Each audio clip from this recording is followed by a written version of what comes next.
सवाल ये है कि आज देश का प्रधानमंत्री बड़े शान से कहता है माइक पर खड़ा होकर के कि हमने 80 करोड़ लोगों को जो है राशन दिया। आप घुमा के बोलते हो, सीधे सीधे बोलो 80 करोड़ लोगों को राशन खाने पे मजबूर कर दिया, राशन पर जिंदा रहने के लिए मजबूर कर दिया।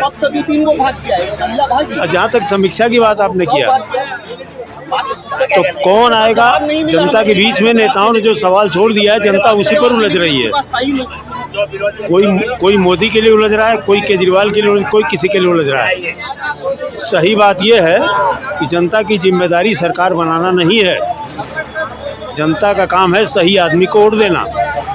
सरकार बनाने का काम सांसद करते हैं, विधायक करते हैं। और अगर जनता हर क्षेत्र से अपने आस और ईमानदार आदमी को वोट दे दे, वो किसी भी पार्टी का हो, हर पार्टी में ईमानदार और बेईमान है, वो निर्दल भी हो सकते हैं। अगर जनता हर क्षेत्र से ईमानदार आदमी को वोट देते, तो वो ईमानदार मिलकर के नई सरकार बनाएंगे और ईमानदार सरकार बनाएंगे और टिकाऊ सरकार होगी, काम करेगी वो। जो ईमानदार मूल्यवादों के लोगों के भी ये सब चीज़ें खत्म हो जाएंगी। तब कौन ईमानदार है? कोई नेता है ऐसा, कोई पार्टी है? कोई ईमानदार नहीं है, कोई ईमानदार नहीं है। मैं दूसरी बात कर रहा हूँ, भाई। ये चांदनी चौक सीट पे आप खड़े हैं। चांदनी चौक सीट पर 4, 5, 6, 7, 8 प्रत्याशी तो लड़ेंगे। प्रत्याशी पार्टी से भी हो सकता है और निर्दल भी हो सकता है। सब में मिलाकर कोई एक आदमी कायदे का मिल जाए तो आप उसको वोट दीजिए ना। यहाँ तो हम प्रधानमंत्री बिगाड़ने लगते हैं, यहाँ तो मुख्यमंत्री बनाने लगते हैं। मंत्री मुखिया होता है ना, आपको प्रधानमंत्री के हिसाब से तो चलेगा ना। ये जिम्मेदारी हमारा नहीं है। हमारी जिम्मेदारी ये है, चांदनी चौक सीट से एक ईमानदार व्यक्ति जीत कर जाना चाहिए।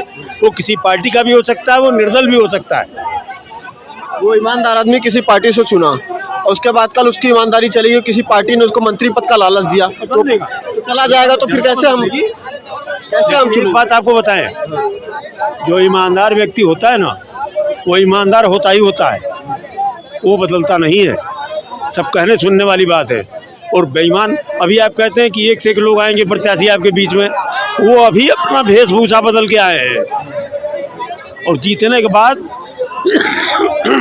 जो हैं वो वही हो जाएंगे। तो आप कहेंगे कि बदल गया, बदल नहीं गया, बदल के आया था वो वोट लेने। आप गोरखपुर से, यूपी में क्या योगी बाबा का काम कैसे है? यूपी में योगी बाबा का काम भाई देखिए, इस समय जो परिस्थितियां हैं देश की, समझ रहे हैं आप। समाज तो हमारा औद्योगिक है, समाज का जो ढांचा हमारा चल रहा वो औद्योगिक ढांचा है इस समय, समझ रहे हैं आप। और समाज बदलता रहता है। इसके पहले सामंतवादी समाज था, उसके पहले राजतंत्र था, अंग्रेज भी रहे हैं।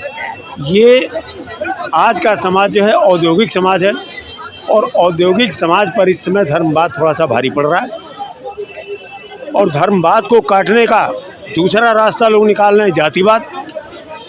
लेकिन कुल मिला जुला के कीचड़ से कीचड़ साफ नहीं होता है ना। अगर धर्मवाद कीचड़ होगा तो जातिवाद भी कीचड़ है। एक से एक दूसरे से रोकने की कोशिश पिछले लंबे समय से चल रहा है, लेकिन रोकने की कोशिश तब होगा जब जनता एक अदद ईमानदार आदमी की तलाश करेगी चुनाव में। कोई ईमानदार लगता है, कोई नेता जो ऐसा हो? है।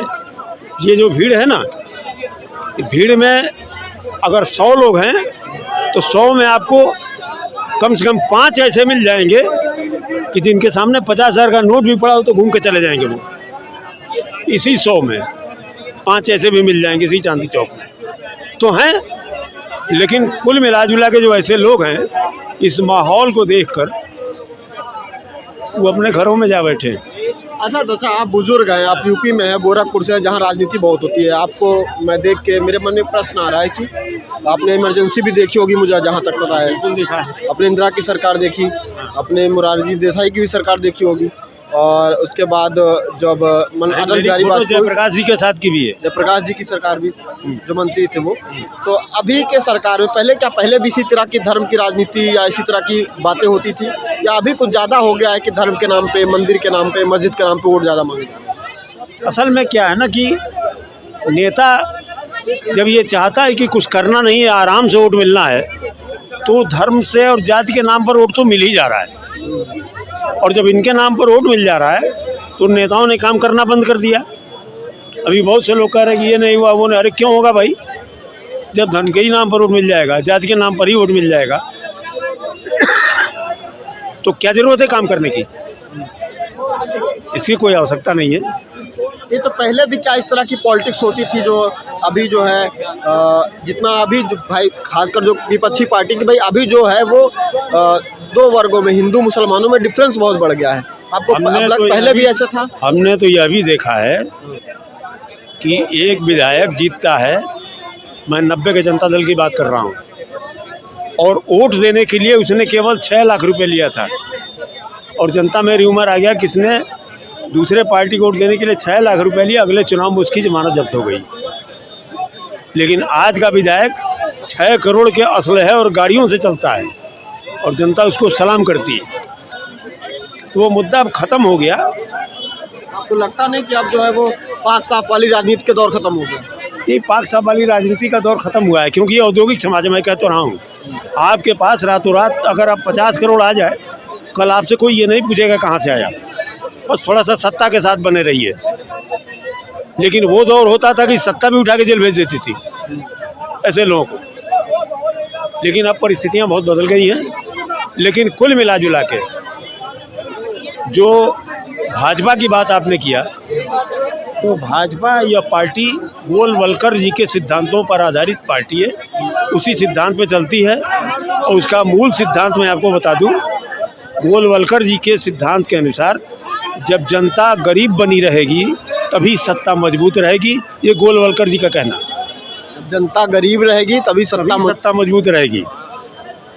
उसमें बहुत सारे इसलिए गरीब जनता को गरीब बनाए रखना आवश्यक है। अभी बहुत सी बातें हैं योजनाओं में, अभी सुन रहे थे सिलेंडर मिल रहा है, ये मिल रहा है, वो मिल रहा है। अरे क्यों मिल रहा है यार? 1200 रुपये का सिलेंडर खरीदने की ताकत उसके जेब में क्यों नहीं है? कौन सी सरकार आप चला रहे हैं कि एक 1200 रुपये का सिलेंडर उसको जो है आपको फ्री में देना पड़ रहा है?